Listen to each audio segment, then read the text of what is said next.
नमस्कार बच्चों, मैं डॉक्टर सुरेश कुमार। आज का व्याख्यान एमए हिंदी के छात्रों के लिए। जैसा कि बच्चों हमारा टॉपिक गोदान पिछले 2-3 दिनों से चल रहा है, उसी के आज अंतिम पड़ाव में हम 2 प्रश्न करेंगे। मैं इस ऑडियो के 2 भाग आपको दूंगा। प्रथम भाग में हम करते हैं गोदान एक त्रासदी के रूप में। महत्वपूर्ण क्वेश्चन है, कई बार एग्जाम में पूछा गया। दूसरे भाग में आपको मिलेगा गोदान पर छायावाद युगीन नारीत्व परिकल्पना, प्रेम दर्शन एवं रोमांटिक दृष्टिकोण का स्पष्ट प्रभाव है, इसकी समीक्षा की।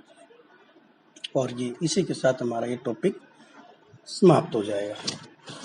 तो सुनिए बच्चों, गोदान एक त्रासदी के रूप में। त्रासदी एक पाश्चात्य नाट्य विधा है जिसका प्रयोग ग्रीक युग से आधुनिक साहित्य तक लगातार दिखाई पड़ता है। त्रासदी का उद्देश्य है पाठक के मन में निहित दुखात्मक भावों जैसे त्रास, करुणा आदि का तीव्र उद्बोधन करके उनका विरेचन करना।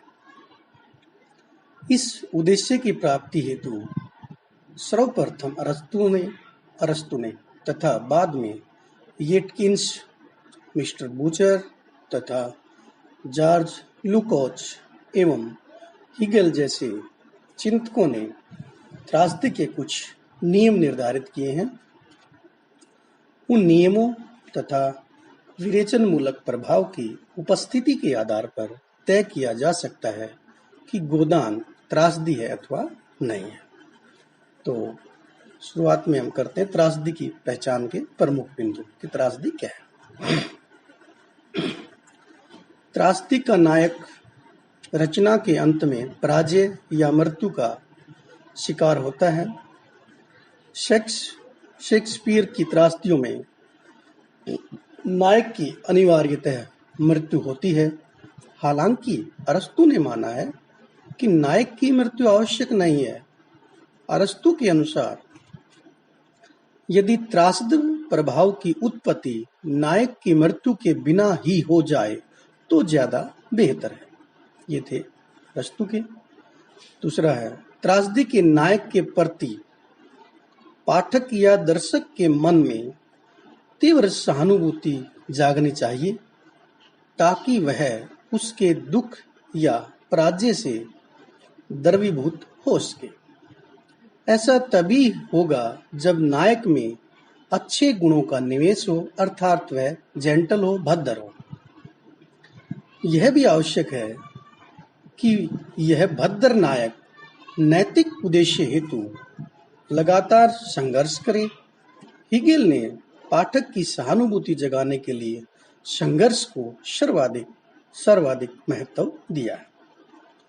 नायक की पराजय या मृत्यु किस कारण से हो, यह भी महत्वपूर्ण है।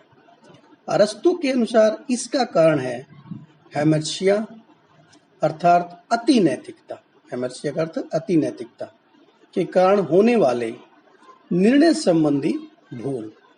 मिस्टर बूचर ने इसका कारण चारित्रिक दोष को माना है, जबकि येटकिंस ने निर्णय संबंधी भूल। त्रासदी की पहचान का सबसे महत्वपूर्ण बिंदु उसका अंतिम प्रभाव है, जो विरेचन मूलक होना चाहिए। नायक के दुख में पतन को देखकर यदि पाठक करुणा व दुख जैसे भावों से द्रवीभूत हो उठे तो इसे त्रासद प्रभाव माना जा सकता है। ये तो थे त्रासदी की पहचान कि त्रासदी की पहचान कैसे करें। अब बात करते गोदान में त्रासदी। गोदान को निश्चित रूप से त्रासदी माना जा सकता है क्योंकि उसमें त्रासदी की प्रायः सभी कसौटियां लक्षित होती हैं। गोदान का अंत होरी की मृत्यु से हुआ है और यह मृत्यु उसके संपूर्ण जीवन संघर्ष की पराजय है। मरने से ठीक पहले वह सोचता है, बस इस साल इस ऋण यानी ऋण कर्ज से गला छूट जाए तो दूसरी जिंदगी हो।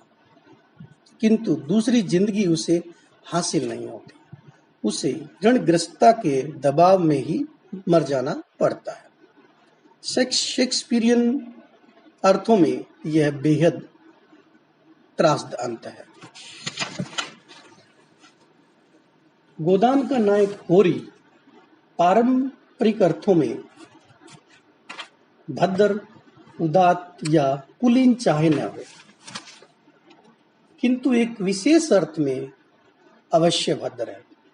वह गरीब, शक्तिहीन तथा कमजोर वर्ग का एक साधारण सा सदस्य है, किंतु उसका संपूर्ण जीवन धर्म, बिरादरी, मर्यादा इत्यादि से इस कदर बंधा है कि वह अनैतिक हो ही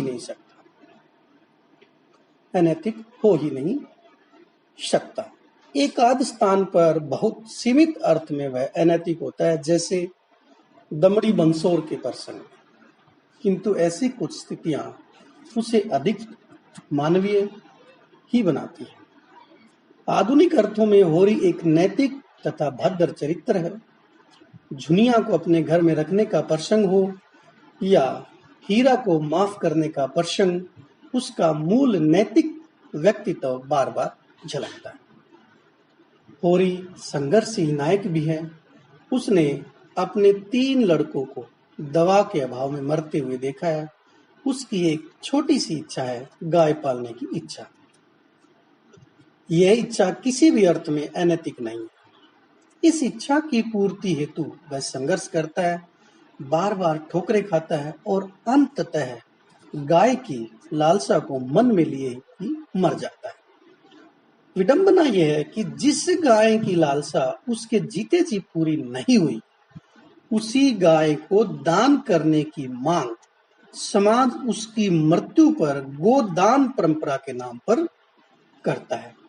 इसी बिंदु पर गोदान नामकरण तथा त्रासदी का प्रभाव चरम सार्थकता के साथ व्यंजित होता है। प्रश्न यह उठता है कि होरी की कथा का त्रासद अंत क्यों हुआ? यदि इसका कारण कोई गलत निर्णय है तो वह कौन सा निर्णय है? कुछ आलोचकों ने जुनिया को घर में रखने की, तो कुछ भोला से गाय लेने को निर्णय संबंधी भूल या हेमर्शिया बताते हैं। हेमर्शिया अति नैतिकता। क्योंकि इन्हीं निर्णयों के बाद होरी की कथा ट्रेजिक अंत की ओर घूमती है। दूसरे आलोचकों का दावा है कि होरी की त्रासदी किसी विशेष निर्णय का परिणाम नहीं, बल्कि उसके समझौतावादी चरित्र का परिणाम है, जिसके कारण वह मर्यादा व बिरादरी से संघर्ष नहीं करता, अपितु घुटने टेकता है। जहां तक गोदान के अंतिम प्रभाव का प्रश्न है, वह यह स्पष्टतः विवेचन मूलक है। गोदान के पहले पृष्ठ पर ही होरी कहता है, 60 तक पहुंचने की नौबत न आ पाएगी धनिया। गोदान का अंत इसी बात को सत्यापित करता है। पहले पृष्ठ पर धनिया सोचती है कि उसके 3 लड़के दवा दारू के अभाव में मर गए, और अंतिम पृष्ठ पर होरी की मरणासन अवस्था में भी उसका संकट ज्यों का त्यों है। क्या करे, पैसे नहीं है, नहीं किसी को भेजकर डॉक्टर बुलाती। पहले पृष्ठ पर बताया गया है कि होरी के मन में गौ की लालसा चिरकाल से, लंबे समय से संचित चली आती थी। अंतिम पृष्ठ पर मरते मरते वह कहता है, गाय की लालसा मन में ही रह गई। पहले पृष्ठ से अंतिम पृष्ठ तक रचना त्रासदी के प्रभाव का निर्माण करती है और संवेदनशील पाठक को विरेचन जैसी स्थिति में पहुंचा देती है।